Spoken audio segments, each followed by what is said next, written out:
Twitter, je suppose. Bonsoir à tous, bonsoir à toutes et bienvenue pour ce 7e épisode du Salon de Thé.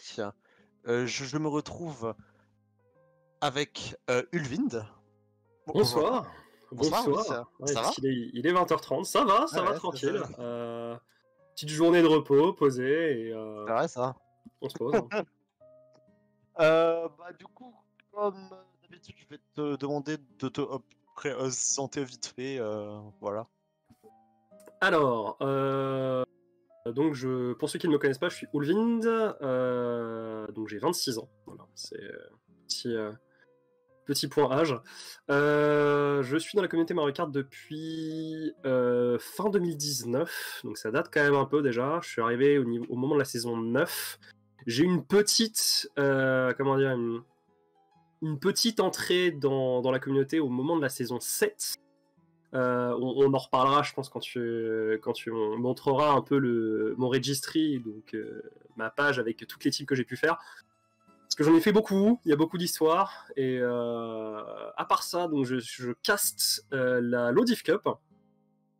C'est vrai, et donc je caste la Lodiv Cup, et je suis également staff de la MKU. Voilà, depuis, de la MKU, oui.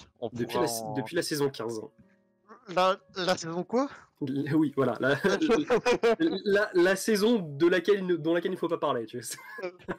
Saison Voldemort, mais oui, on viendra à en reparler plus tard de tout ce côté staff MKU. Du coup, j'ai ton historique team devant les yeux. Je vois, t'as commencé à la BPA en avril 2019. C'est ça, pendant c'est un mois. très vite fait, vraiment très vite fait. Donc il y a justement l'histoire, c'est que j'ai rejoint la BPA 2 à l'époque. Donc la MKC4. La fameuse MKC4 là que j'allais mentionner, parce que justement je suis toujours ami à l'époque avec Moa Rikunella. C'est lui notamment qui m'avait en fait un peu introduit dans la communauté. Okay. Et c'est par lui en fait que j'ai découvert la communauté Mario Kart. J'y suis resté à peu près un mois, et à un moment j'avais un mental absolument dégueulasse à l'époque, et j'avais juste pas tenu, je me suis barré, et j'ai pas retouché au jeu en fait pendant un certain temps, en allant juste au tournoi qu'il y avait sur Paris à l'époque, et les tournois à l'Extra Life du coup, donc le bar gaming dans lequel j'étais un régulier. C'était un peu le meet-up mensuel de tous les joueurs de la Sweatizard. Oui, c'est vrai ça. C'était déjà le cas. C'était déjà le cas à l'époque. C'est toujours le cas aujourd'hui. Tu me dis. Je connais. J'étais pendant longtemps dans leur serve. C'est vrai que oui. Il y avait pas mal de monde. Donc après ça, du coup, 6 mois se passent, et en parlant de la SZ, je vois que tu joins que tu joins cette fameuse team. C'est ça, je rejoins la Sweatizard. J'avais commencé à bien m'entendre justement avec la plupart des membres de la SZ, et donc du coup ils m'ont proposé, est-ce que tu serais partant pour nous rejoindre. Au début, c'était pour la deuxième team, et en fait, c'était juste après, ils ont décidé de passer à une team parce que c'était juste pas viable. Il y avait juste pas assez de monde qui aurait pu être actif pour la saison, donc du coup, ils ont préféré passer à une team. D'où le transfert du coup Sweatizard Y, Sweatizard X, donc dans lequel je suis resté quand même 2 saisons, donc saison 9 et saison 10. Et après, ce qui s'est passé, c'est que milieu de saison 10, je commençais déjà à un peu fatiguer justement de la Sweatizard, et surtout un peu de la communauté française en général. Tu vois, j'avais envie de partir vers de nouveaux horizons, et fin de saison 10, du coup, je suis parti, et là, il y a pas mal d'histoires derrière, justement. Oui, alors, vous le voyez pas, mais actuellement, je pense qu'on a besoin d'explications. Je vois beaucoup de teams qui ont duré 2 semaines, un mois. Alors, c'est ce qui se passe. Donc, il y a 2 histoires en particulier. Tout d'abord, j'ai rejoint la Nerd Prom, en fait. De base, j'avais rejoint la Nerd Prom, qui est une team américaine, Parce que j'avais pas de soucis, tu vois, à War à 2-3 heures du matin, tu vois, ça me dérangeait pas outre mesure. Et j'ai rejoint du coup la North Prom à l'époque. J'avais pas de soucis, je m'entendais bien avec Cone, du coup, qui était un des leaders. Ouais. Cone, je pense que tu vois qui c'est, du coup. Ouais, oui. Et ce qui s'est passé, c'est qu'il a un peu matrixé une bonne moitié de la team, moi y compris. En disant ouais, Nerd est toxique, etc. Faut que vous vous cassiez, venez, on va créer une team. Avec justement avec du genre des clips sortis de leur contexte à l'appui, tu vois. Donc du coup, on a créé la Vanilla Twilight. Donc du coup, je suis parti après 2 semaines à la North Prom à la Vanilla Twilight. Qui a vraiment duré 2 semaines parce qu'il n'y avait pas d'activité du tout. Et on faisait quand même pas mal de war avec la Apex à l'époque. Ouais. Et ce qui s'est passé, c'est que du coup, Cone a décidé, vraiment sans crier gare, sans prévenir personne, de merge la Vanilla Twilight et la Apex. Le traquenard. C'est vraiment le traquenard en fait. Le traquenard, on le connaît ça. Et du coup, en fait, c'est ce qui a provoqué la création de la deuxième team Apex, donc Apex Revived. Dommage, j'étais juste un membre lambda dans la team. Et ce qui s'est passé, c'est que un jour, je me réveille, je check MKC genre de façon complètement random. Ouais. Et je m'aperçois que je suis leader de la team. Le truc, c'est que personne m'avait prévenu. Ah non mais. Les leaders m'avaient pas prévenu. Genre, j'avais eu aucun message là-dessus. Ah, c'est grave. Vraiment, je me suis endormi membre, je me suis réveillé leader. Non mais c'est grave. Hein. Ah oui, non mais. Ah, c'était quelque chose. C'était quelque chose. Et là, on est à la Apex Revive. Là. Et j'ai fait une saison là-bas, du coup, une saison entière, là, pour le coup. Qui s'est très mal terminée, parce qu'en fait, ce qui s'est passé, c'est qu'on était 2 leaders de base. Le truc, c'est que j'étais véritablement tout seul. Parce que Proctor, du coup, oui, c'était Dr Proctor à l'époque, le même, qui faisait rien en fait, en termes de leadership. Ouais. Du coup, je me retrouvais à gérer tout seul. T'as eu un membre en fait qui a commencé à harceler 2 autres membres, une membre fille qui a harcelé 2 autres membres filles. Et le problème, c'est que le temps qu'on réagisse, c'était déjà trop tard, tout le monde avait commencé à se barrer. Donc la team a disband en fait après la saison 11. Ouais. Ça va être le début d'une longue série. C'est vraiment, quand je dis c'est vrai, ça va vraiment être le début d'une longue série. Et du coup, au milieu de la saison à peu près, je commence à sympathiser avec Milo, donc qui était leader de la Alolan Guardians à l'époque où j'étais à la Sweatizard. Royal Stars maintenant. Royal Stars, qui était devenu la Royal Stars à ce moment-là. Et en fait, je m'entendais très bien avec lui et pas de souci. Et il me dit ouais, si jamais tu veux tester une autre team, n'hésite pas, viens chez nous. Tu vois. Du coup, j'ai fait ok, pas de souci, je te rejoins. Et ce qui s'est passé, c'est que effectivement, je les ai rejoints. Et ça n'a pas trop duré, ça a duré 3 semaines. La raison, c'est que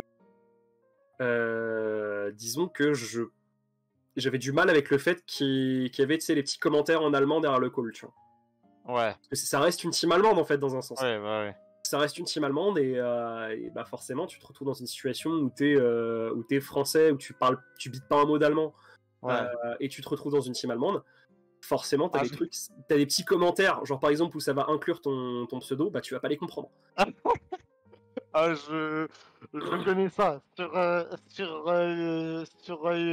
VTU, j'étais également dans une team allemande pendant une saison. Bon, j'étais pas le seul non allemand, du coup, j'étais pas le seul dans cette situation-là, mais je vois parfaitement.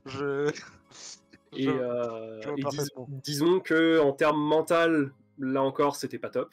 Très clairement, j'étais pas du tout dans un bon état mental. Faut se rendre compte qu'à ce moment-là, on est début du 2e confinement. Ouais. Donc très clairement, j'étais pas bien du tout mentalement, j'étais un peu au fond du trou et du coup j'ai un peu lâché prise. J'ai fait un deuxième break. Là pour le coup j'ai fait un clean break, c'est-à-dire qu'en gros je suis parti à l'intersaison, c'est-à-dire qu'il n'y a pas eu de, j'ai pas joué la saison 12. Ouais. Et je suis parti du coup juste me poser pendant à peu près une saison, pendant une saison tranquille, histoire de recharger les batteries. Et fin 2021, fin 2020, pardon. Fin 2020, j'envoie un message à LFT, toujours dans des teams, internationales. Parce que ça me dérangeait pas aussi de jouer à 3-4 heures du matin. Ouais. Et à ce moment-là, me contacte Ricky. Donc Ricky, qui est à ce moment-là leader qui était en train de fonder à ce moment-là la Xylem. À noter la première édition de la Xylem, pas la deuxième. Donc pas la team IDIV. Ouais. Et on était des 13 à l'époque sur 18. Ouais. Et ça se passait relativement bien en fait dans l'ensemble. Sauf qu'apparemment le behind the scenes, c'était que Fen et Ricky, donc qui étaient les deux leaders de la team, pouvaient pas se blairer. Ça s'est terminé avec ça s'est terminé avec Ricky qui m'envoie un DM, je sais plus, je crois au début de la week 5. Ouais. En disant ok, j'ai créé le lien vers un autre serveur Xylem où il y aura tous les membres actifs. Donc on laisse les inactifs et on laisse Fen derrière. Non mais je te dis, je me suis retrouvé dans un nombre de traquenards, mais d'une violence. Je peux même pas vanner parce que je reconnais quelque chose qui s'est passé. Non mais quand je te dis qu'il y a des histoires, c'est qu'il y a vraiment des histoires, tu vois. Non mais oui, il y a des nombre de douilles que j'ai pris depuis que je suis dans la commune. Il y a des choses, enfin sur les fins de saison dans les teams qui vont nuke parce que il y a des membres qui peuvent plus blairer, il y a eu des il y a eu une conv Gibbs où il y avait toute la Gibbs à part Pyrex, hein, je crois. Je crois que c'était ça le bail. Et du coup, ce qui s'est passé, c'est que forcément, donc ils nous ont, enfin, Ricky nous a dit, on va pas se mentir, la Xylem tiendra pas plus long que la fin de la saison, donc vous pouvez commencer à chercher autre part.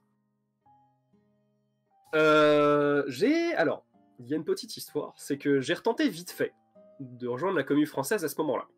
Ouais. J'avais donc postulé pour quelques teams. Enfin, j'avais postulé, j'avais mis un LFT et j'avais eu quelques réponses. À ce moment-là, j'avais eu 2 réponses. J'avais eu 4 réponses qui m'avaient intéressé, mais je me souviens plus des 2 autres. Une, c'était la Legends of Stars,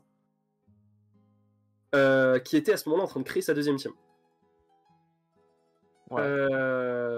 Et je leur ai dit très clairement, je suis pas chaud, votre projet a pas l'air stable, donc je vais décider d'aller dans une autre team. La team en question, ça a été la Ronron. Ouais. J'ai donc été en test à la Ronron pendant 3 jours. Pendant 3 jours, parce que au bout de 3 jours, tu as Xander qui m'envoie un message pour me dire bon bah écoute, on a décidé d'arrêter ton essai. Bon. Aïe. Aïe. Pourquoi ? Sachant que c'est eux qui sont venus me voir au moment de ma run à Speedon. Ma run de Mario Kart à Speedon. Alors la raison, il y avait eu, il avait évoqué insulte de mémoire. Ce qui était, le truc, c'est que généralement les insultes étaient toujours envers moi-même, jamais envers des membres. Ouais. Deuxième, c'était je quittais tout le temps le call juste après le war, je restais pas avec eux après. Ouais. Et le troisième, c'était mon expérience ne correspond pas mon expérience et mon plan de jeu ne correspondaient pas à leur vision du jeu. Ouais, je vois. Le deuxième truc, je peux comprendre l'angle, mais après 3 jours, ils ont pas dosé. C'est ça. Après, dans un sens, je comprends, tu vois, mais je pense je pense juste que t'avais 2 ou 3 personnes dans la team qui pouvaient pas me blairer et on fait savoir. On fait une parenthèse. Je comprends. La raison, je peux la comprendre, mais bon, je pense que tu as plusieurs étapes avant de dire ouais, non, casse-toi. C'est ça.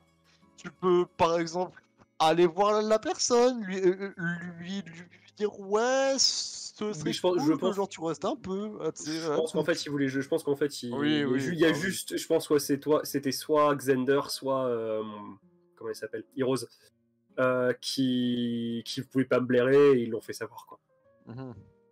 Après voilà, j'ai envie de te dire, tant pis, j'ai fait ok, bon bah écoute. J'ai pas envie de retourner dans une team française. Ouais. Tant pis, je vais repostuler dans des teams internationales. On voit ce qui tombe. Quoi. Ouais. Et du coup, je repostule toujours avant la fin de la saison 13 d'ailleurs. Ouais. Et à ce moment-là, me contacte Joey. Ouais. Joey qui me dit, alors écoute, je viens de reprendre je viens de reprendre une team qui s'appelle l'AX Atlantique. Qui vient de gagner du coup la dernière division en saison 13. Ouais. Ton profil a l'air intéressant. Est-ce que t'es chaud pour nous rejoindre? Ouais. Et j'ai fait ouais, pourquoi pas de souci. Enfin... Et ce qui s'est passé, c'est que je les ai rejoints juste au moment où t'as tout le monde qui était en train de commencer à partir. Je crois que il y avait à peu près la moitié de la team qui s'est barrée dans la semaine dans laquelle j'ai fait mon test. Et en fait, au bout de je crois, normalement, leur test devait durer 1 semaine. Au bout de 5 jours, ils m'ont dit ok, c'est bon, tu peux nous rejoindre. Ouais. Et du coup, là, j'ai fait une saison plus une intersaison, du coup, avec l'AX Atlantique. La saison en question, d'ailleurs, avec la saison avec l'Axilem qu'on avait gagné, du coup, aussi, contre la Forgotten Legends à l'époque. Et du coup, je rejoins l'AX Atlantique et on est dans des 18 encore. Ouais. Dans une div où en gros tu avais comment te dire, t'as la moitié de la div qui était balsidée. Très clairement, t'as la moitié de la div qui était balsidée. Parce qu'en fait t'avais genre les 4 premières teams, un gouffre, les 4 dernières teams en termes de skill. Après, ouais, c'était vraiment. Bah, dis-toi par exemple sur la saison avec l'AX Atlantique, on a quand même collé un 236 et un 238. Ouais, c'est malheureusement, j'ai envie de dire, ce qui passe dans beaucoup de l'ODIV. Et maintenant, tu sais pourquoi c'est le cas. Enfin... C'est ça. C'est parce qu'à l'époque, il y avait très peu de staff l'ODIV en plus à l'époque. Et puis même, il n'y avait pas du tout de transparence au niveau des seedings. Il y avait beaucoup moins de transparence au niveau des seedings, s'il y en avait. Et très clairement, ouais, c'est... J'ai direct compris pourquoi vraiment on était tellement là, enfin tout le monde était tellement à la ramasse au niveau de certaines divisions quoi. Oui. Parce que mine de rien, faut se dire que la X Atlantique avait gagné la D18 en saison 13 en 10-0 et avec genre 1500 de point difference. Donc voilà. Je peux même pas. Alors, en vrai, je ne peux même pas vanner parce que j'étais staff. Voilà. Et un CSP incompréhensible de. Et ce qui se passe, c'est que au cours de la saison, en fait, t'as plusieurs personnes qui commencent à nous rejoindre. Au début, ça a été Chibi, donc qui est devenu maintenant, si tu connais, c'est Ayaka, donc qui est à la After Dark. Ouais. Ensuite, il y a eu Knight qui nous a rejoint. Oui, le Knight, Nightcrawler, donc qui était staff. Je sais pas si c'était staff MKC ou oui, Knight, oui. Ouais, bah il nous avait rejoint. T'avais Trey qui nous avait rejoint à un moment. Enfin, c'était vraiment, on avait. notre team était mais ultra stack. Hein. Sauf que le problème, c'est que tu avais un énorme gouffre entre genre le top 6, puis le middle 6, puis le bottom 6. Ouais. Donc du coup, ce qui s'est passé, c'est qu'on a créé une deuxième team. Et on s'est dit, on va essayer de recruter pour faire en sorte que ça se passe bien, tu vois.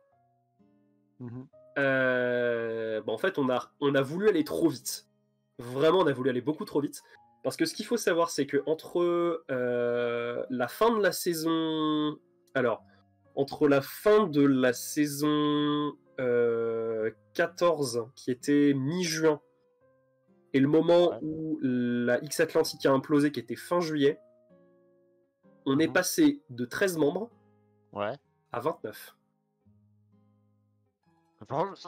J'en ai parlé hein, dans une discussion précédente. Je comprends pas cette manie récente. On avait justement, on l'a appris à nos dépens parce qu'en fait, on n'a pas vu la vibe, on n'a pas vu la vibe en fait entre les différents joueurs. Et en fait, ce qui s'est passé, c'est que t'avais des emmerdes partout au sein de la team, t'en as qui se supportaient pas, etc. Et ce qui s'est passé, c'est que je suis parti en vacances pendant 2 semaines pour me ressourcer un peu parce que très clairement, j'étais mentalement détruit. Le problème, c'est que, genre, dis-toi, j'étais en vacances chez mes grands-parents en Bretagne. J'ai dû jouer en undocked chez mes grands-parents avec une co-bretonne. Parce que t'avais plusieurs personnes qui pouvaient, parce que t'as quasiment personne qui voulait war, parce que personne pouvait supporter. T'as tout le monde qui commençait, ça partait en conflit ouvert, c'était le bordel. Je suis revenu, j'ai dit vraiment, je suis épuisé, je veux juste me poser quelques temps. Joey en a profité pour disband la team. J'ai entendu tellement de choses comme ça, j'ai vécu aussi enfin, ça fait longtemps, mais j'ai vécu des choses comme ça. À chaque fois, c'est les mêmes erreurs, c'est la même chose. Mais dis-toi, c'est pour ça que maintenant je suis ultra exigeant au niveau des teams que je rejoins. Vraiment, c'est à cause de toutes les expériences que j'ai eues, parce que mine, j'en ai eu des expériences. C'est pour ça que je suis maintenant, mais je suis ultra exigeant au niveau des teams que je rejoins. Genre par exemple, j'avais quand j'ai rejoint, on ira un peu plus loin, mais on en parlera un peu plus loin, mais avant que je rejoigne la Bronze Fang, du coup. J'avais fait un post LFT dans la communauté française. Je crois que j'ai eu genre 12 teams qui m'ont contacté. Au moins, tu as le choix. J'avais 12 teams qui m'ont contacté. J'en ai shortlist 4. Et sur les 4, j'en ai gardé une. Directement.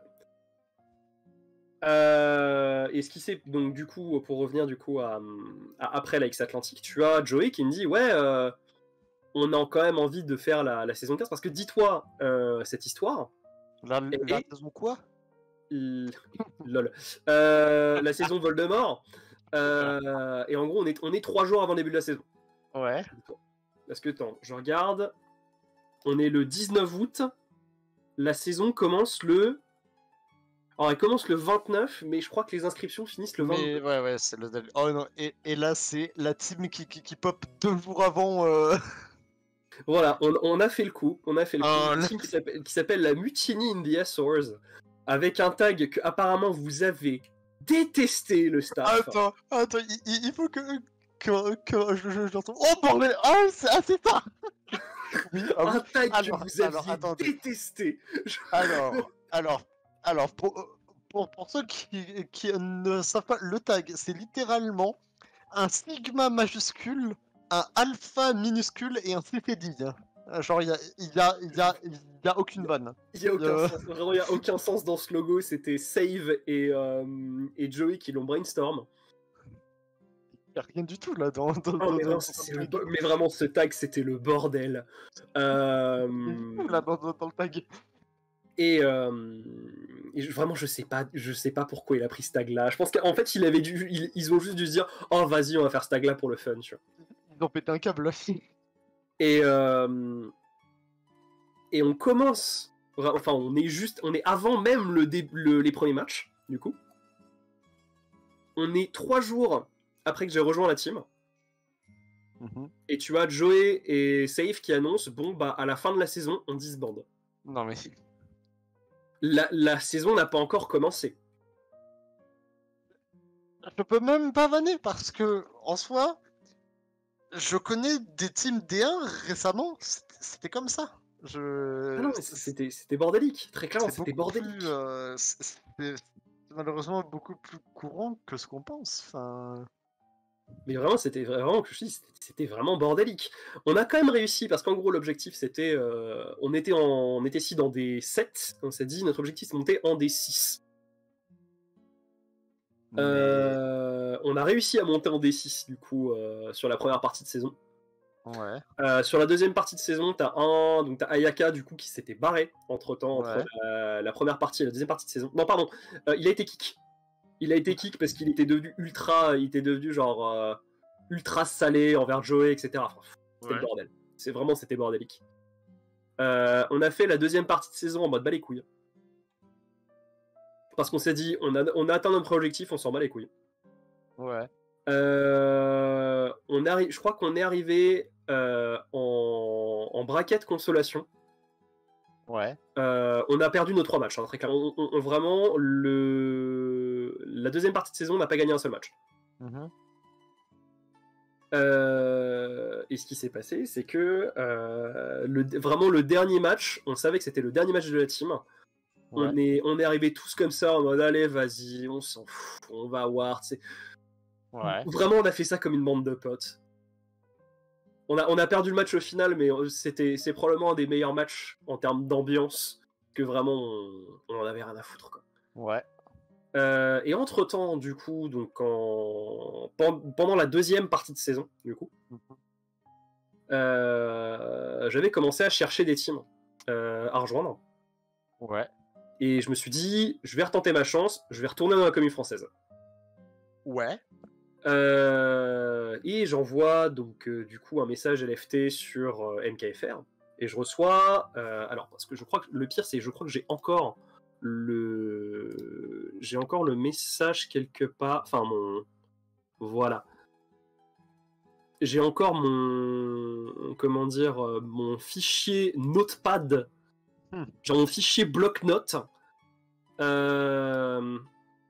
et là j'avais reçu 1, 2, 3, 4, 5, 6, j'en ai reçu 12. 12 J'ai reçu 12, ouais, j'ai reçu 12 invites. Enfin, j'avais pas des invites, mais du moins 12 teams qui m'avaient contacté. Ouais. Pour te dire, je vais te faire la liste. Donc en gros, tu as la Ace Clan à l'époque. Ouais. La Mystery Team. La Hoop. Ouais. La Royal Academy. La Silence. Ouais. La Pulsus. La Harmonia. Que pour le coup j'avais hésité, mais au final j'ai pas rejoint parce que en fait le truc c'est ouais, on veut que tu nous aides à reconstruire la team, mais j'étais pas vraiment dans ce mood là. Oh le traquenard. j'étais pas dans ce mood là, surtout après après l'expérience X Atlantique. Ensuite, et c'est là justement que que l'histoire du mes critères de choix de team stricts ont un peu changé le truc, la manière avec laquelle j'aurais pu approcher la KW. Ouais. Ce qu'il faut savoir, c'est que la KW m'avait approché à l'époque, au moment où ils voulaient ouvrir la KW2. Le truc, c'est que très clairement, bah, j'étais quelqu'un qui était extrêmement... Enfin, j'avais dit, je comprends, le projet a l'air ultra stable, il n'y avait pas de souci, mais j'arrive pas à rejoindre des teams qui sont en train de se créer. Et justement, ils voulaient vraiment que je vienne un peu épauler le roster 2 pour faire en sorte qu'ils se construisent. Ensuite, il y a eu la Delphinos Sunshine, qui j'ai war genre 1 ou 2 fois, et bon, c'était bof. Ouais. Ensuite, il y a eu... Alors, je pense que une personne dans ce chat saura bien évidemment de quoi il est question. Et Larry Moffon m'a contacté à cette époque-là. L'ARF m'avait contacté à ce moment-là, juste avant la saison 16. J'avais fait un war en allié avec eux, parce qu'en fait, ce qui se passe, c'est que ma manière de procéder, que je fais toujours depuis la saison 16, du coup, à chaque fois que j'essaie de chercher une team, c'est que d'abord, je fais une première shortlist, où je garde genre 3-4 teams grand max. Ouais. Ensuite, sur ces 3-4 teams, je fais des alliés avec eux. Ouais. Pour voir, ok, est-ce que je vibe bien avec eux, est-ce qu'il n'y a pas de soucis, machin, enfin, est-ce qu'il n'y a pas de soucis avec certains membres, est-ce que je peux me friter avec d'autres. Et ensuite, généralement, je garde soit une, très rarement deux. Ouais. Là, pour le coup, ça a été deux. Deux teams dans lesquels je préviens dès le début. Ok, je suis en test chez vous, mais je suis aussi en test dans une autre team, sur le côté. Mais je vous préviens absolument dès que possible si j'ai choisi une team ou une autre. Ouais. Et pour le coup, ça a été le cas. J'ai gardé donc la Vaisoli à ce moment-là. Ouais. La Vaisoli qui venait de perdre Xin. Pour ceux qui connaissent ça. je te vois la tête dans les mains, tu dis ah les bails. Je sais qui c'est. Je sais qui c'est Xin. Il était dans. Il était en 2020, c'est moi, dans mon jacuzzi. On s'est tapé un jacuzzi ensemble, vu que Léo était sur l'île. Voilà.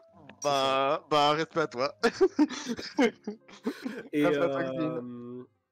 Et au final, je les avais pas choisis parce que ils étaient pas assez actifs.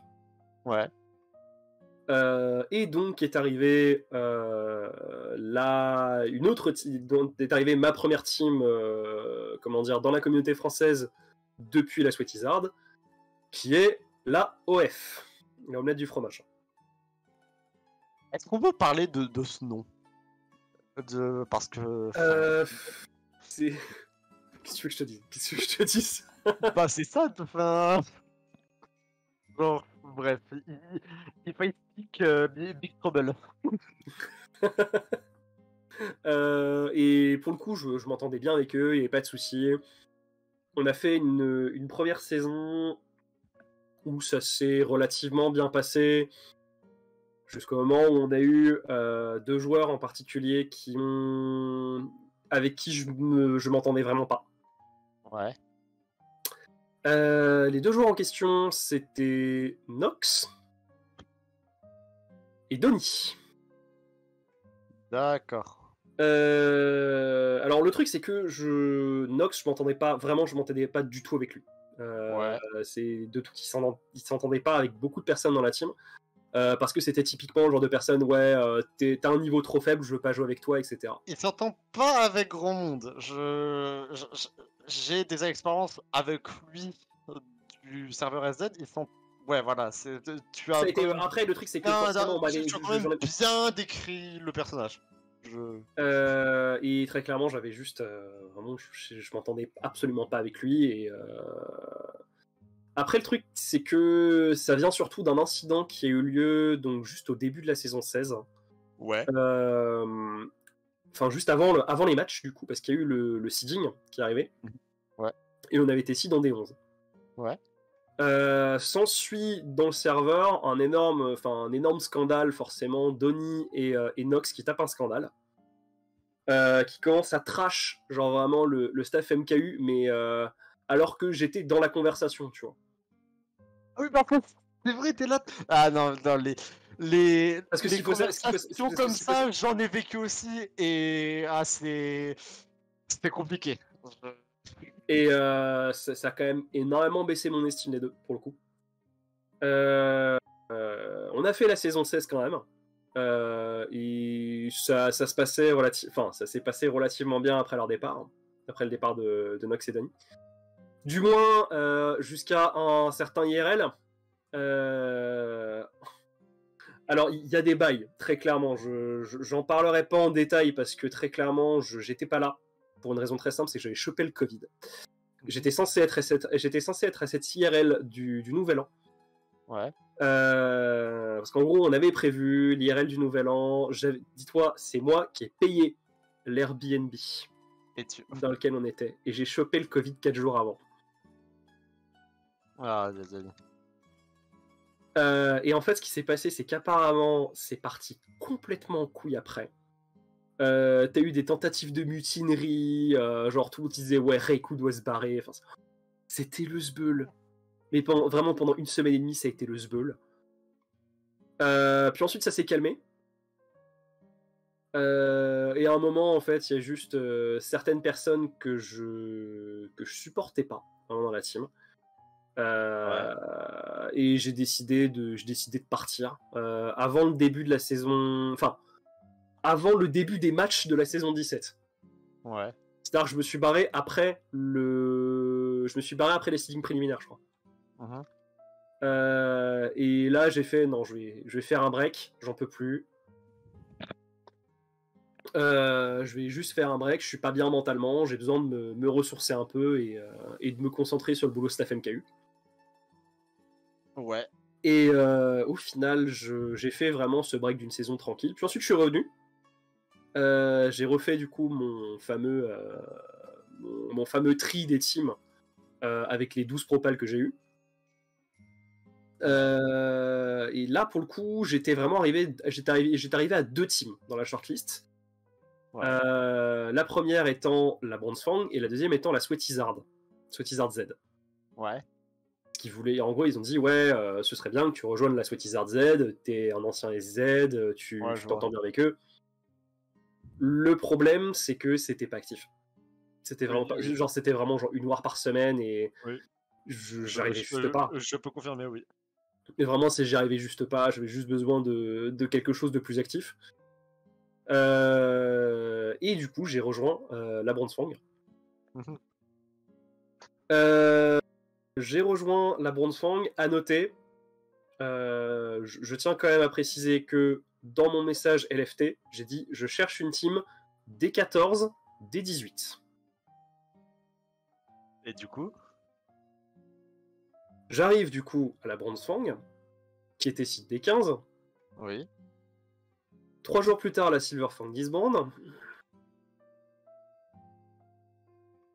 Et tu as 3 dans des traquenards. Et 3 membres de la Silverfang descendent à la Bronzefang. Tu aimes trop faire ça. Tu aimes trop être. Non mais le pire, c'est que je fais même pas exprès. Oui. Je fais même pas exprès. C'est vraiment, j'arrive et il se passe une connerie.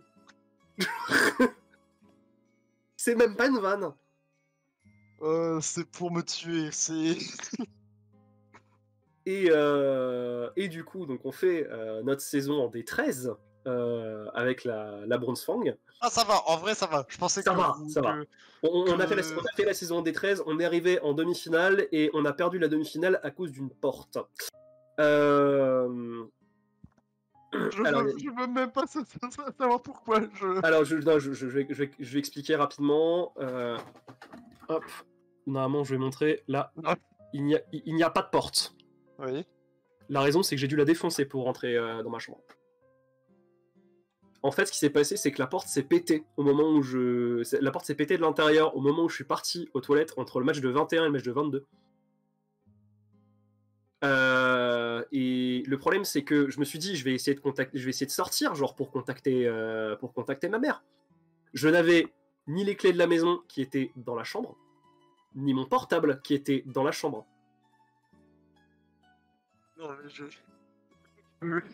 mais je chiale de rire. Non mais c'est le bordel, Et donc forcément, je réussis à contacter la voisine de 2 étages en dessous pour lui demander pour lui demander de contacter ma mère pour qu'elle puisse venir pour péter la porte.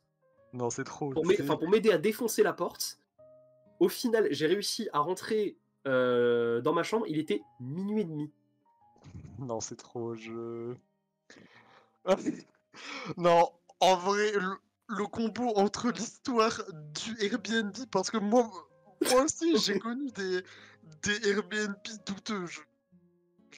je les raconterai un. Ah non, d'ailleurs, le Airbnb douteux, justement, ce qui s'est passé, c'est que on a découvert qu'il y avait quelques malfaçons, disons, dans l'immeuble, enfin dans l'appartement. Je viens de me rappeler, moi aussi. Attends, Et justement, ce qui se passe, c'est que au moment de laisser une review, ouais. j'envoie un MP au mec. Ouais. En lui disant ouais alors j'ai vu qu'il y avait ça par exemple genre le radiateur qui était mal attaché qui s'est cassé la gueule parce qu'il était pas du tout enfin il était genre limite pas du tout attaché. Je voulais savoir ce qui fait. Est-ce que vous avez des explications à ça, genre le fait que le rideau de la douche arrivait pas dans le rideau comment dire la chambre de la salle de bain non le rideau de la salle de bain n'arrivait pas à s'ouvrir parce que c'était un rideau manuel. Ouais. Le propriétaire de la maison m'a ghosté. Non, je me rappelle. Vraiment, je n'ai jamais eu la réponse. Ah, je me rappelle de. Ok, ça me rappelle parce que en 2019, on avait loué. Alors normalement, on devait aller chez quelqu'un, mais il y a eu un problème du coup. On a loué un Airbnb pour un week-end, pour un long week-end. C'était genre du vendredi matin au lundi matin, quoi. C'était voilà. On est donc il y avait, je vais dire des pseudos qui n'ont pas joué depuis plusieurs 3 ans. Ah, ça va être quelque chose. Il y avait qui là-dedans? Il y avait qui dans ce Airbnb? Il y avait moi, il y avait Spud. Il y avait Fufu, donc Damien. Ah oui. Il y avait Pirat. Il y avait Notek, donc Lilian, enfin vous le connaissez sûrement pas. Il y avait Mika, vous le connaissez sûrement pas non plus. Et après être rentré d'une soirée sur l'île vers 3h du mat, j'avais pété une porte du parce qu'en fait, elle s'était fermée elle s'était fermée de l'intérieur.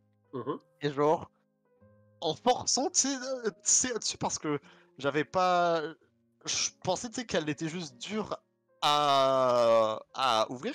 J'ai pété, tu sais, genre, la charnière de porte. Donc, on est bien le dimanche soir, alors 3h du mat. Donc, dans la nuit, du coup, de dimanche à lundi. Ouais.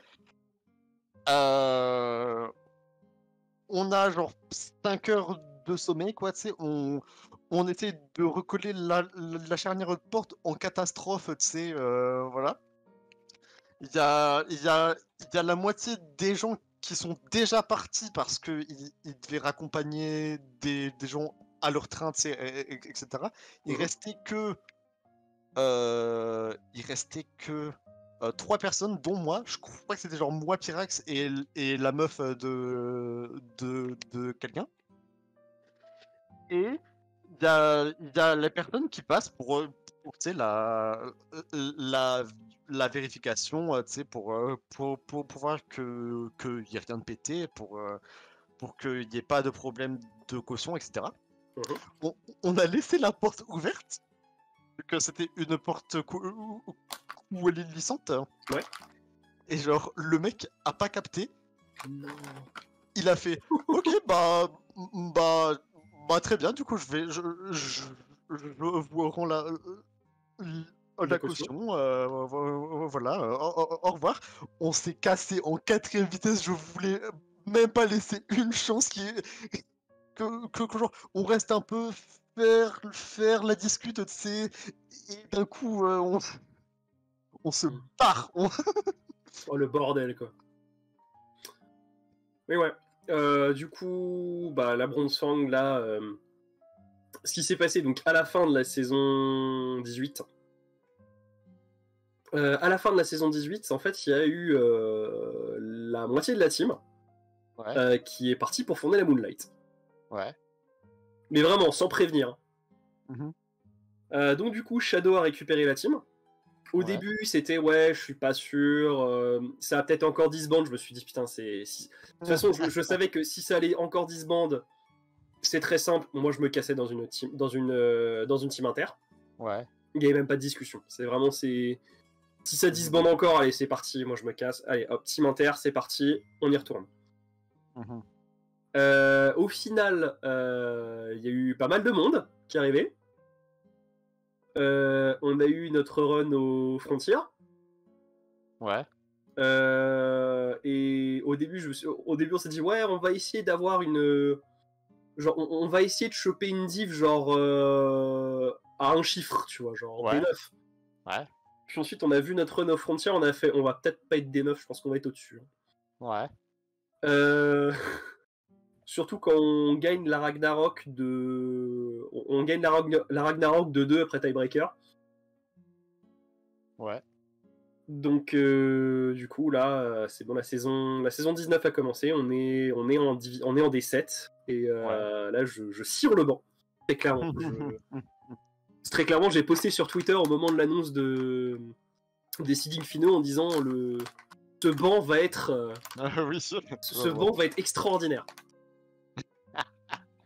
Mais ouais, Parce que très clairement, j'ai pas le. En fait, je suis quelqu'un qui joue majoritairement support. C'est-à-dire que je me spécialise beaucoup plus dans le pack play, je me spécialise beaucoup plus dans le bag. Sauf que j'ai pas forcément le niveau pour la D7, tu vois. Ouais, je vois. Genre en D7, très clairement, je vais avoir un rôle de bagger. Ok.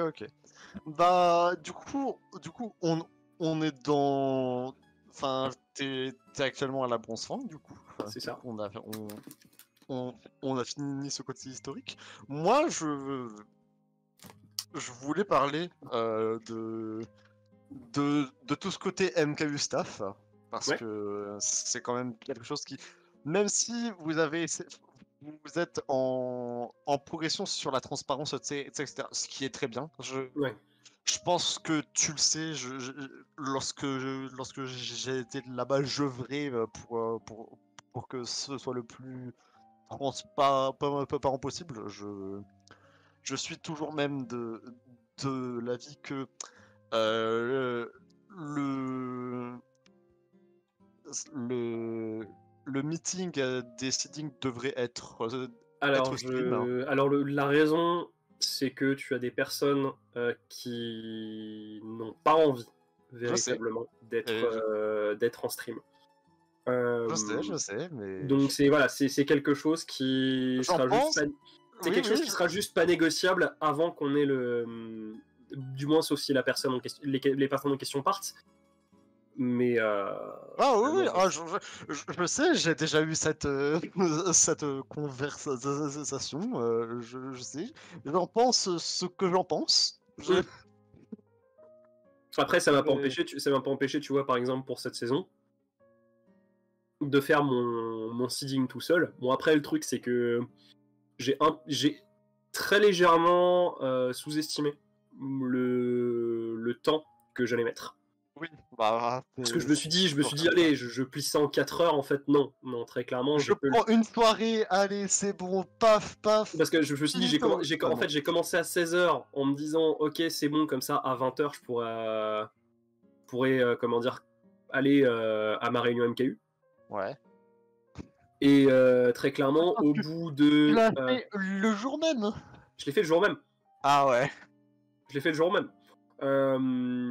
Et en fait, le truc, c'est que j'avais prévu de base de faire le stream en 2 parties.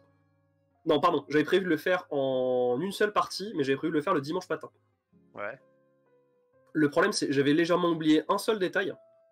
Le détail en question, c'était que je partais à un truc qui s'appelle la Nuit Nanarland la veille, où j'étais au ciné pour aller voir des nanars entre 19h30 et 8h du matin.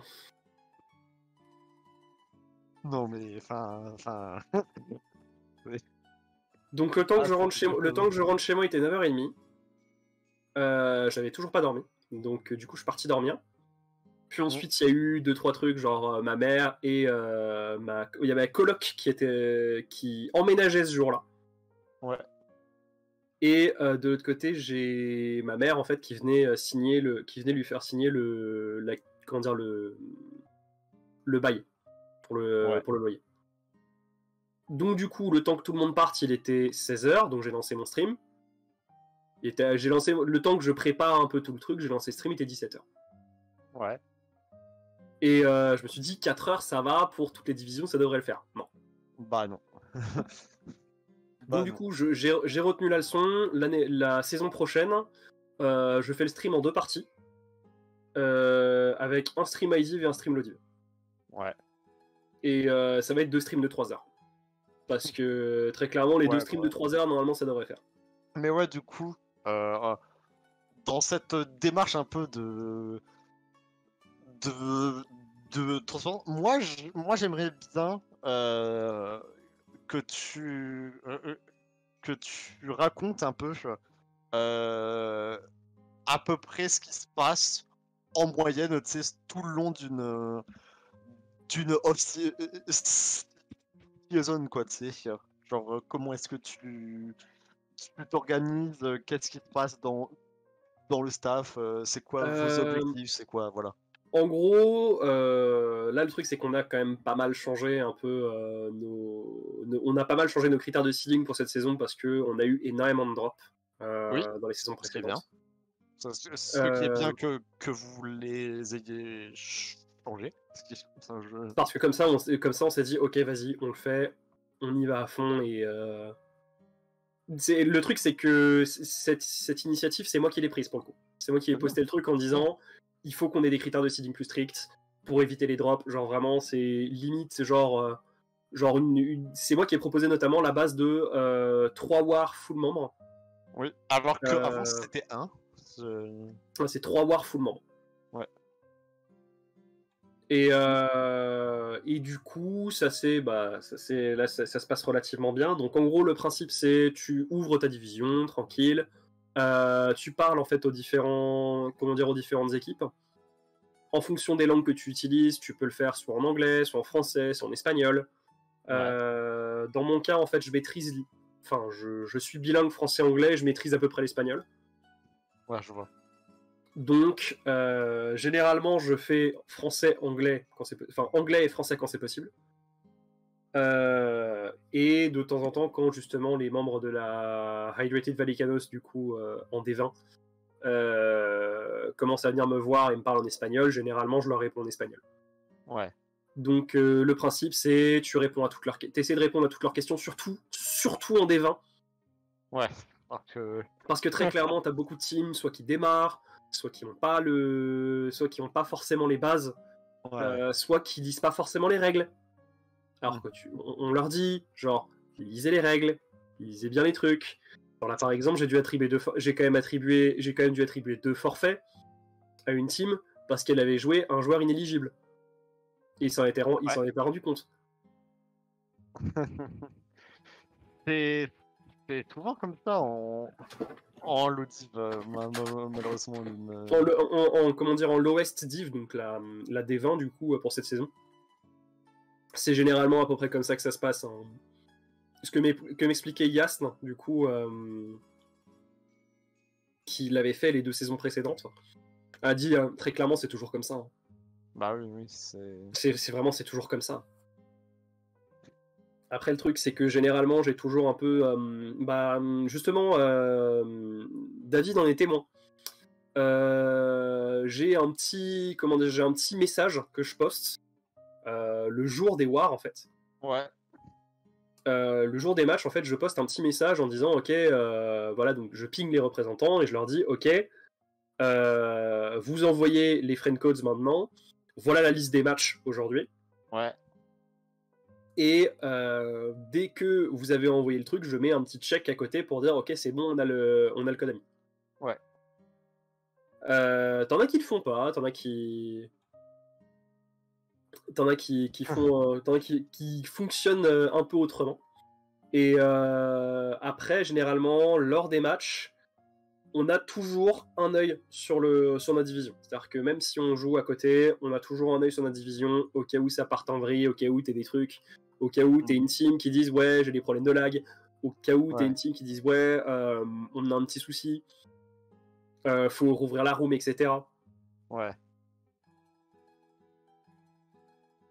Mais c'est assez, oui d'ailleurs ouais c'est généralement assez pratique de faire de mettre la petite liste des matchs avec justement la team qui host sur le côté gauche.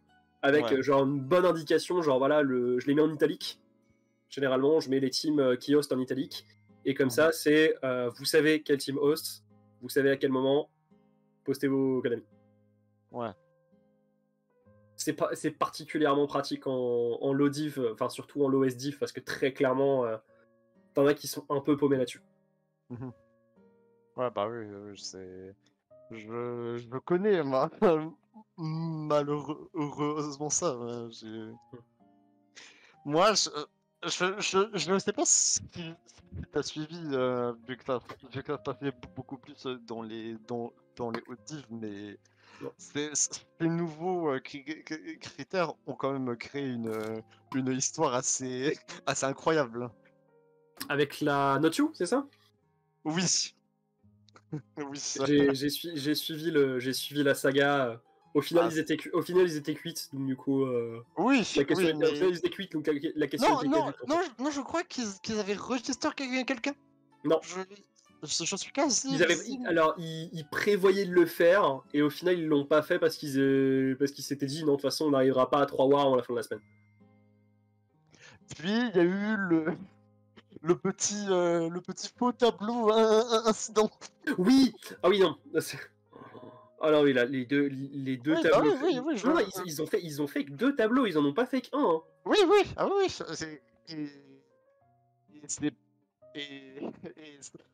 et le pire, c'est que tout le monde y a cru.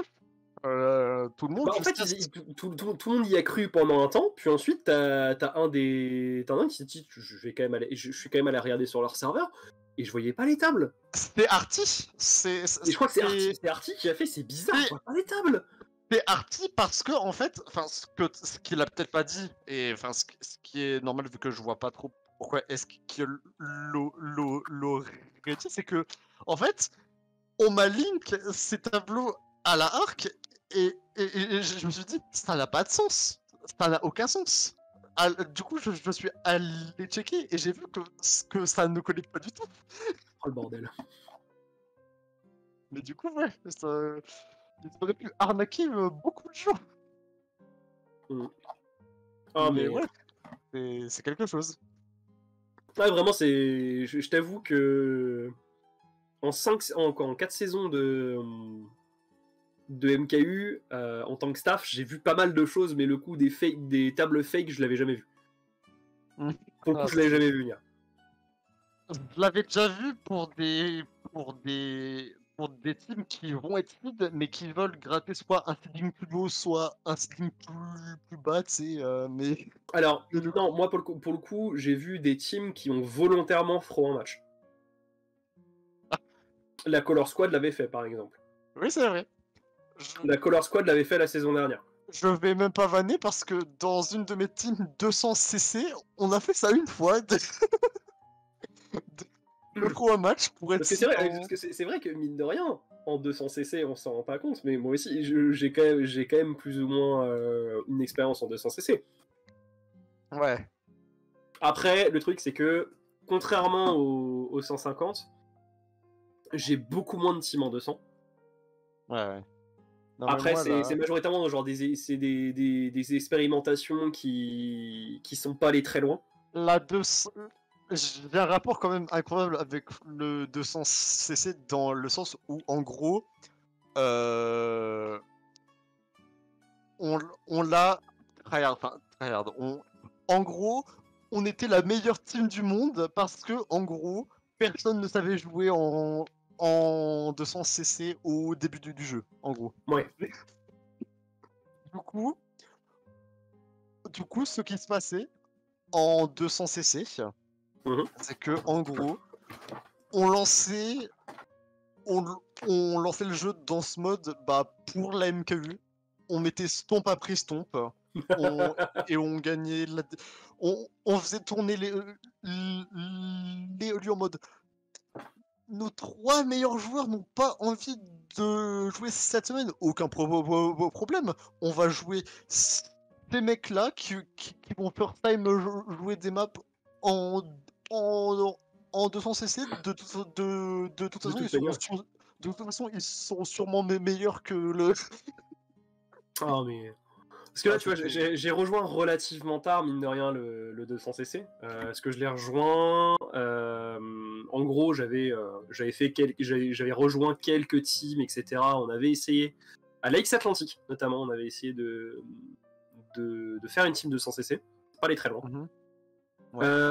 Et au final, c'est Sav, donc Kisata, qui m'a contacté. Sav, avec qui je m'entendais très bien parce qu'en fait on a été dans la même team à l'Axilem. Et en gros il m'a sorti, écoute, je sais que tu peux t'entendre, je sais que tu peux très bien t'entendre avec pas mal de gens, je sais que t'es quelqu'un sur qui on peut compter. Est-ce que t'es partant pour rejoindre la Nana Femme? Donc j'ai rejoint cette équipe du coup, qui est, c'est une équipe qui est assez cool, hein, tu vois, c'est assez chill, on se pose de temps en temps. Et je sais que mon tout premier match de 200 League, c'est très simple. Mon premier match de 200 League, ça a été contre la Rated Air. Tu parles d'un baptême du feu. Le traquenard, comme alors le pire, c'est que justement, en fait, c'est qu'il y avait un joueur qui était pas là. Il y avait un joueur qui était pas là, et du coup, j'ai fait ouais, pas de souci, je vais jouer, ça me dérange pas. Et j'ai failli refaire le coup en playoff. En gros, j'arrive à 20h pour dire bonne chance, vous allez y arriver, ça va être cool. Et ce qui se passe à ce moment-là, c'est que Piz, qui était encore dans la team à ce moment-là, était encore en train de dormir. Et le problème, c'est que le temps qu'il se réveille, t'en es rendu compte trop tard. Hein. Il arrivait dans le call, il était genre 12 ou 13. Sachant qu'à 8, j'ai fait à 8, il est pas là. Ok, vas-y, je vais rentrer, je vais faire au moins une map. Au final, j'ai fait 2 maps. Et Piz avait pris le relais après. Donc j'ai techniquement joué 2 matchs de 100 League. En première division, j'ai techniquement joué en première division là. C'est non. En gros, D1 player. En gros, passer l'époque, tu sais, où je t'ai dit ça, qui a duré genre 2-3 saisons, tu sais. Après, quand j'ai vu que genre il y avait des gens qui commençaient à savoir, tu sais, vraiment, tu sais, jouer en 200, parce que vraiment au début je vanne souvent avec ça, mais c'était réel. Si tu ne tombais pas sur la map, tu étais main-lu de genre une team qui joue le top 3, tu sais, de c'était à ce niveau, mais ouais, passer ça. Je t'avoue que pour le coup, quand j'ai commencé, en fait, j'ai commencé le 200cc, mais pas dans le cadre du compétitif.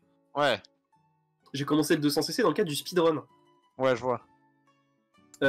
Et par exemple, en fait, j'ai joué du coup. J'avais fait un speedrun notamment donc à l'ESA, donc qui est un gros marathon de speedrun européen, en février 2020. Donc avant même, tu vois, que je décide à me mettre au 200cc en compétitif. Donc j'avais quand même un minimum d'expérience avec le 200cc dans un sens. Je vois. Mais du coup, passé cette époque, j'ai joint quelques teams, tu sais, où genre on jouait fun, tu sais. Il y a eu ma dernière, non, pas ma dernière saison en date, ma dernière saison hors les rosters de 200 CEC Arc, où en gros tout dépendait très très beaucoup de la line-up, quoi. Mais ouais, c'était la saison où en gros on avait potentiellement joué un match pour être site, on l'avait potentiellement fro pour pas être D1. Et du coup, on a passé 5 semaines ou 10 semaines, je sais plus, à se taper des barres, tu sais, parce que on était bien sûr beaucoup plus fort que la moitié des teams. On se tapait des barres avec des potes, tu sais, c'était... Oui. Ah, c'était quelque chose. Bah, dans un sens, la nana femme, c'est un peu ça, tu vois. On se tape des barres entre potes. Après, forcément, on cherche pas les résultats, quoi. Ouais. On cherche juste à se poser, à être tranquille. Ouais, mais nous, en fait, même si on faisait la même chose en D1, tu sais, on se disait, quitte à faire ça, autant qu'on gagne au lieu de perdre, quoi, tu sais. Voilà. Mais ouais. Bim bam boum. Écoute, je sais pas si t'as d'autres choses dont tu veux parler. Sinon, on peut. Qu'est-ce qu'on aurait pu faire? De quoi on pourrait parler? Euh, En vrai, je pourrais parler. Après, c'est un jeu qui est plus différent, tu vois, de Mario Kart, parce que Ouais. je joue énormément à Osu. Ouais.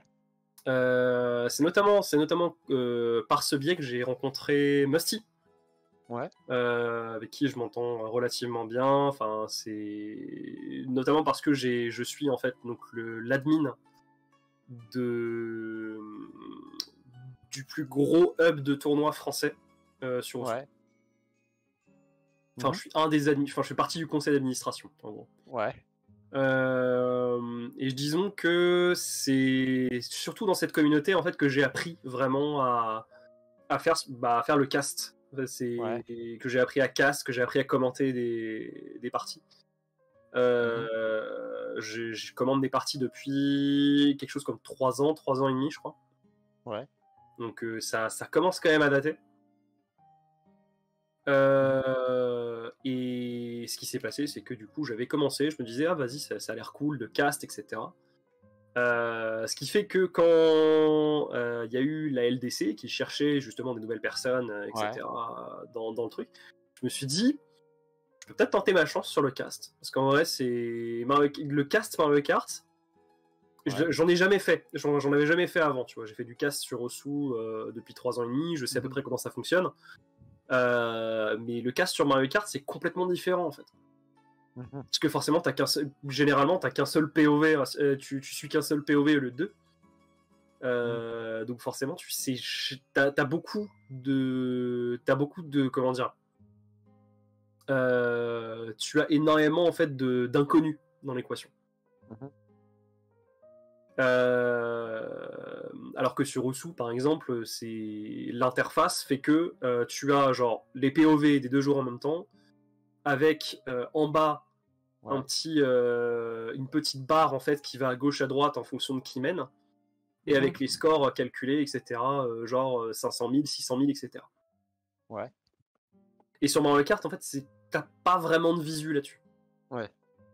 Donc c'est légèrement différent. Tu dois avoir quand même tu dois avoir un sens en fait de comment organiser ta pensée, et surtout avoir un sens de ah bah par exemple lui il est passé en 3, faut qu'on parle du fait qu'il soit genre 3-4, Ouais. ou alors ah tiens ils sont peut-être devant, je sais qu'ils étaient devant tout à l'heure, mais ils sont peut-être genre 1, ils sont peut-être top Ouais, 2-4, ouais, ils sont ouais. peut-être 1-3-4, etc. C'est assez, c'est là que je m'aperçois, les gens qui castent notamment la MKU, il y a quand même ils doivent quand même avoir une sacrée bouteille derrière, parce que mine de rien, c'est extrêmement dur de commenter du Mario Kart. C'est très dur, hein. Oui, c'est très dur, mais surtout, en fait, personnellement, il faut bien sûr avoir des skills dans du casting, tu sais, Ouais, pur et dur. Ça, bien sûr, tu seras jamais un bon caster sans casting skills, c'est ça. mais aussi pour caster du MK, il faut être bon à MK. Ouais. Parce que. Parce Ou du que. moins comprendre véritablement les tenants, les aboutissants Oui, Il faut comprendre les tenants, les aboutissants des warps, il faut tu as. comprendre Tu la as. gestion des items, Ouais, etc. tu as aussi. Enfin, sur un truc très con, tu as 2 POV sur 12. Et si tu. Et si tu. 2 au max. La plupart du temps, c'est en peut-être une, tu sais. Ouais. Euh, mais du coup, pour avoir un cast qui est plutôt relevant, il faut que tu fasses beaucoup d'assumption, tu sais. Il faut que tu déduis beaucoup beaucoup de choses, il faut que tu théorises beaucoup de choses, on sait pas qui est un, mais vu le nombre de personnes, tu sais, qui sont derrière d'une team, tu sais, on peut peut-être penser que voilà. Et ça, il faut juste être bon au jeu pour pouvoir penser à ça, tu sais. Bah, par exemple, quand il y a eu quand j'ai cast le match de LDC, donc c'était Pathfinder et Sanctuary. Là, véritablement, j'ai regardé. C'est au début, on se disait, enfin, il y avait il y avait une map où on se disait, ah tiens, ça a l'air d'être relativement close, et en fait, il s'est avéré que c'était du top 4, 6, 8 du côté de la Sanctuary. Et après, on a plus ou moins compris en fait que la Pathfinder allait perdre le match, mais on a quand même essayé de dire, voilà, normalement, ça aurait été un peu plus serré que ça. Là, par exemple, vous voyez, c'est beaucoup plus serré parce que c'était à moins 102 après 3 courses. Là, ça finit. Ils étaient à moins 102 après 3 courses. Là, ils finissent à moins 92. Donc, au final, c'était quand même relativement close. Mais c'est quand même. Ça reste quand même extrêmement dur. Ça reste quand même extrêmement dur. Tu dois essayer de tout comprendre, tu dois essayer de tout voir. Et tu as 30 000 fois plus de détails. Sur un cast Mario Kart que sur un cast Osu, par exemple. Parce que Osu, c'est un jeu qui est en 2D. Dans un sens.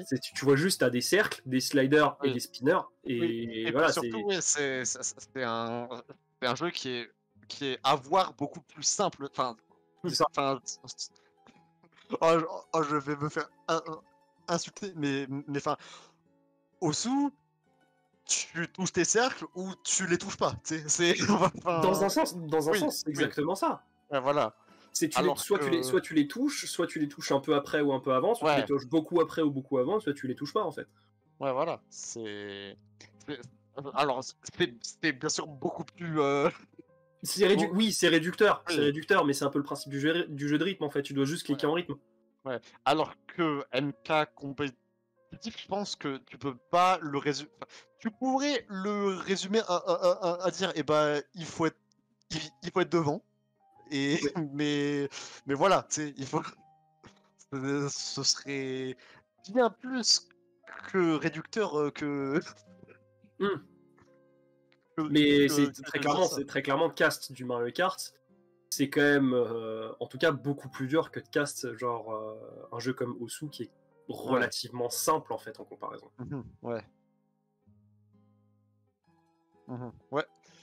Bah écoute, moi j'ai plus rien à te dire. Et bah j'ai pas grand chose à dire non plus. Ok, bon bah pour le coup. Du coup on peut tranquillement s'amener sur la fin. Je vais juste demander à la régie de me dire si on raid quelqu'un ou pas. Ulvind, merci pour cette soirée, merci d'avoir accepté. Pas de souci. Mais ouais, du coup, on va sur MKFR vous retrouver. Alors laissez-moi juste bim bam boum. Est-ce qu'il y a un stream? Je ne crois pas qu'il y ait de stream sur la fin de la semaine. Par contre, de mémoire, il y a un. Oui. Alors, il y a la régie qui vient de me dire que, bien sûr, il y a le tournoi à Halloween qui sera peut-être stream. Voilà. Sinon, sinon, demain, il y a le tournoi de la commune MKFR de 21h à 23h. Sinon, bah, moi, je vais vous laisser. On se retrouve dans 2 semaines après la Paris Games Week. C'est ça aussi. J'espère que tu vas y aller dimanche comme ça. Je vais voir comment je vais m'organiser en tout cas. Parce que je sais que j'ai un marathon de speedrun auquel je vais participer samedi. Je sais plus si j'ai une run dimanche, mais il me semble que non. Parce que oui, je suis, très clairement, si je devais parler de toutes les communautés dans lesquelles je serais, toutes les communautés dans lesquelles je suis, très clairement, on aurait passé plus qu'1 heure et demie. Sans déconner.